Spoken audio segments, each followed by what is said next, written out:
白人应该滚回欧洲去，滚回英国去，这里是我们的地盘。你敢信？这是印度阿塞尔喊给曾经的白人老爷们的口号。三哥在加拿大站起来啊，不是三哥在印拿大上演了印度裔街头夺权，从端盘子到掌内阁的顶级反向殖民的大戏。咱们先给印拿大做个 CT， 截至2026年，加拿大印度裔人口已经突破500万大关，占据全国总人口12%以上。你们以为这只是单纯的移民吗？ No， 这分明是生物多样性强制重组。你走在多伦多街头，听不到一句地道的英语，满耳朵都是亲切的旁遮普语。很多游客落地后最大的错觉是：我是不是穿越到孟买？这哪是移民这是恒河分流项目部。当你在公共泳池里发现人工添加物，当你看到知名咖啡店椅子上的生物印记，你别生气那是人家在行使万物皆恒河的哲学自由。咱们中国讲究君子不立于危墙之下，三哥倒好，那是万物皆可如厕。这种跨越文明的境界，实乃当今世界一大奇观。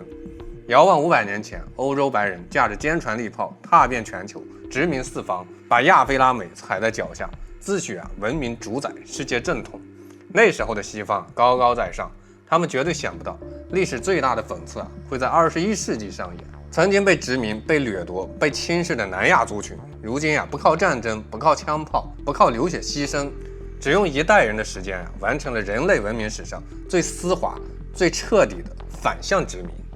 如果说新加坡变成了印加坡，只是一场城市级的文化换血，那今天的加拿大正在上演是国家级主权易主、文明底色彻底颠覆的惊天大戏。本期视频深度拆解为什么短短10年加拿大彻底沦为印拿大，为什么印度人能从低端端盘子扫大街的底层劳工逆袭成掌控内阁、拿捏选票、改写国策的顶级玩家。普通人只看街头热闹，我带你看透人口迁徙密码、选票政治死局、文明降维碾压的底层真相。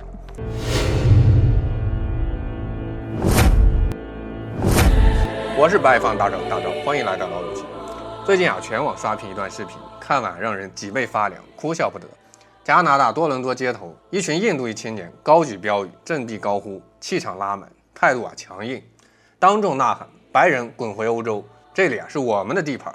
画面背景明明是加拿大的枫叶旗，街道明明是北美城市建筑，可氛围、语言、人群、气场完完全全就是印度本土即视感。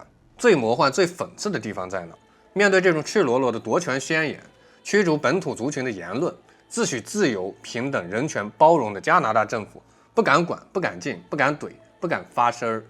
本土白人只能忍气吞声，默默退让，连反驳的底气都没有。这到底是谁的国家？枫叶之国早已名存实亡。先问大家一个问题你现在买机票飞往多伦多、温哥华，落地后的第一感觉是什么？是不是出国了，而是回印度出差？曾经的加拿大是枫叶漫天、秩序井然、白人主导、静谧优雅的北美发达国家，街道干净，公共礼仪严谨，生活节奏松弛，是全世界公认的宜居国度。但现在一切都变了。你走在多伦多、素里、布兰普顿街头，放眼望去，白人成了少数面孔，满街锡克头巾，浓郁的咖喱香气，此起彼伏的旁遮普语，彻底覆盖了原本的英语环境。很多游客哭笑不得，我明明飞的是加拿大，怎么落地比印度还印度？这不是主观偏见这是100%真实的社会体感，不可否认的现实置换。我们先上硬核数据，不玩虚的。2014年到2024年，短短10年时间，加拿大印度裔永久居民净增118万，增幅高达326%，断层式领跑所有移民族群。如果算上留学生、工签、陪读、临时务工人员，目前常驻加拿大印度籍人口已经逼近500万，占全国总人口的12%。外媒直接犀利点评，加拿大凭空被搬进了一座超大号的海德拉巴，彻底成为了印度海外第一城邦。很多人不懂12%人口占比意味着什么。记住一个核心规律高度抱团的少数族群足以拿捏松散散漫的主体族群。白人出生率崩盘，人口逐年萎缩，投票松散，派系林立，印度裔全员涌入，拖家带口，高度抱团，统一发声。此消彼长之下，12%的人口掌握了80%以上的基层话语权、选票话语权、职场话语权。最先沦陷的是加拿大的公共秩序与生活环境。以前的印拿大公共空间整洁有序，人人恪守礼仪，敬畏规则。如今呢，彻底变天，海滩被当成露天浴场，公共厕所成群结队，肆意妄为。地铁、公交常年弥漫着浓厚的咖喱味，本地人通勤一趟，身上味道半天都散不去。公共场合大声喧哗，扎堆吵闹，彻底打破了北美100年的公共礼仪秩序。随之而来的是社会治安全面的崩盘。过去10年，多伦多、温哥华核心城市暴力犯罪率暴涨25%，约克区性侵报案率飙升98%，抢劫案件增长45%。本地博主无奈吐槽，现在加拿大晚上没人敢出门。大招之前出过一期节目，港星李婉华在加拿大晚上不敢出门，更别说普通人。成群结队的外来青年游荡街头，安全感彻底归零。荀子曰：居安思危，思则有备，有备无患。一个国家的文明秩序是100年涵养的结果，但摧毁它只需要1代人的人口置换。很多人天真的以为这只是生活习惯的差异，是个小问题，一内内大错特错。习惯的背后是文明体系、规则认知、族群基因的根本冲突。生活体感的不是只是最表层的伤疤，真正致命的是底层资源被抢占，职场生态被垄断，政治权力被拿捏。接下来咱们进入第2层，从牛马到掌控者，印度移民的4级进化密码。全网所有人都在说加拿大缺人，所以引进印度移民，这是所有人能看到的表层原因。今天我讲一个99%的人看不懂的底层逻辑，这不是简单的人口互补，这是精准的国运套利，体系化文明入侵。首先我们要搞懂为什么偏偏是加拿大。加拿大国土面积全球第2，地大物博，资源丰厚，总人口却只有4000多万，不如中国一个广东省。更致命的是极度老龄化，极致低生育率，本土年轻人不愿意结婚，不愿生子，人口自然增长率常年负数。一个国家没人干活，没人交税，没人养老，没人创造价值，社保体系、社会运转、经济体系直接瘫痪。加拿大没得选，只能疯狂敞开移民大门，靠外来人口续命。放眼全球，唯一能满足他人多、肯吃苦、薪资低、愿意出海的4大需求，只有印度。印度14亿人口，国内种姓制度锁死了上升通道，资源极度内卷，普通人毫无出路。这批人在国内一辈子都是底层，反而去了加拿大扫大街、端盘子，都是阶级跃迁。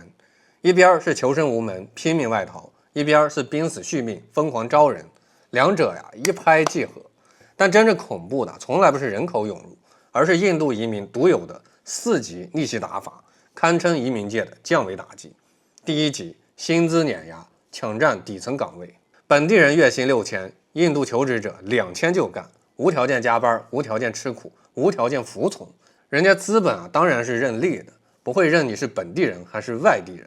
所以用人方面自然全面替换，本土年轻人大量失业，薪资内卷，机会清零，从而导致本地人的怨气彻底拉满。第2级，宗族抱团，垄断行业生态。华人移民讲究独善其身，低调做事儿；印度移民讲究一人上岸，全族起飞。有一种说法，一个印度人等于一个压缩包，只要这个印度人空降到任何一个地方，展开压缩包，就会放出一群印度人。所以只要一个阿三进入某个公司、机构、部门，立刻内推老乡、亲戚、族人，短短几年，整个行业、整个部门彻底被族群垄断。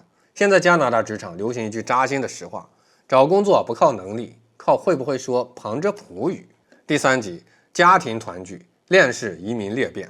加拿大宽松的家庭团聚政策被用到极致，一人拿身份，全家、全族、全村陆续登陆，一家5、6个孩子是标配，生育率碾压本土白人，人口基数持续爆炸，族群占比持续攀升。第4级，夺权上位，掌控国家政治，这是最致命、最无解的终极杀招。素书有言，国之利器不可以示人，权之根本不可以旁落。如今的加拿大权力早已旁落，联邦国会22名印度裔议员常驻，内阁核心岗位、国防、基建、民生关键部门均有印裔高官坐镇。素里、多伦多、布兰普顿等核心城市，地方议员几乎被印裔包揽，白人还在懒散的躺平，派系内斗，投票率低迷。印度裔已经形成铁板一块的票仓军团，哪个政党开放移民、优待族群、倾斜资源，全体印裔选民统一投票，全力护航。在西方选票政治面前，民意不如票意，道理不如选票，所以必然导致如今的下场。说完第二层咱们再进入第三层终极反转，380万税款建骨灰码头，选票政治的亡国死局。看到这儿，很多人会问，加拿大政府看不到隐患吗？不知道族群失衡、秩序崩塌、本土民众不满吗？答案很扎心，他们看得清清楚楚，但不敢管、不能管、不愿管，因为在西式民主体系里，选票就是一切，民生只是筹码，国家未来可以牺牲。最近一个炸裂新闻，彻底击穿本土白人的底线。加拿大苏黎世在医疗教育经费严重紧张、本土民生缺口巨大的情况下，执意砸出380万加元纳税人税款，专门修建一座印度教徒恒河骨灰撒放专用码头。而此时的本地人看病难、上学难，基建老旧没钱修，政府却视而不见。外来族群的宗教习俗、特殊要求，政府全力买单，优先满足。为什么？因为医疗调度普惠换不来固定的选票专属的特权、族群倾斜才能牢牢锁死印裔票仓。这就是最讽刺的真相。政客求的是连任，族群求的是特权，只有本地普通人在默默承担代价。中庸讲过犹不及，偏则失衡，失衡则乱。一个国家的政策不再服务主体民众，不再维护国家根基，而是只为少数票仓服务，这就是亡国之兆，乱国之始。也正因如此，才会出现街头最魔幻的一幕：外来族群高调夺权，驱逐本土居民，官方沉默纵容，视而不见。当本土人在自己的土地上慢慢变成了二等公民，当外来者在别人的国度高调当家做主，这个国家的凝聚力、归属感、稳定性早已千疮百孔。更可怕的是加拿大不是个例，这是席卷全球的文明置换浪潮。日本变印本，原本安静内敛、秩序井然，如今被成群涌入的外来人口打破100年礼仪。澳大利亚变印大利亚，物价暴涨，资源挤占，公共秩序混乱，本地人苦不堪言。新加坡变印加坡，从花园城市沦为印加坡，文化底色悄然换血。美国福蒙特州接壤加拿大，咖喱文化全面渗透，本土风貌持续淡化。所有接纳大规模无秩序移民发达国家都在经历一模一样的3步沦陷。第一步，猎奇新鲜，吹捧多元化文化的美好；第二步，被迫适应，宽容，容忍习惯冲突，资源挤占；第三步，彻底沦陷，本土文化失语，主体族群弱势，国家风貌彻底改写。古人云：千里之堤溃于蚁穴。人口结构的微小量变，终会引发文明格局的终极质变。没有硝烟，没有战争，却能悄无声息换掉一个国家的灵魂。说到最后我们回归本质，看透整件事件的终极底层逻辑。很多人骂印度移民强势、霸道、反客为主，其实大可不必。天下熙熙皆为利来，天下攘攘皆为利往。人往高处走，水往低处流，是万物的天性。真正毁掉加拿大的，从来不是外来族群，而是自身制度的致命漏洞，国策的无底线妥协，文明的自我放弃。一个国家如果放弃主体认同，放弃秩序底线，放弃族群根基，一味追求无差别包容、无底线开放，用国家未来换取短期经济，用民生代价换取政客票选，那么被反向殖民、被文明置换、被彻底改造成印拿大，就是必然的结局。周易有云：穷则变，变则通，通则久。真正的开放是开放有度，真正的包容是包容有根儿。开放是吸纳优势，补齐短板，不是引狼入室，自毁根基。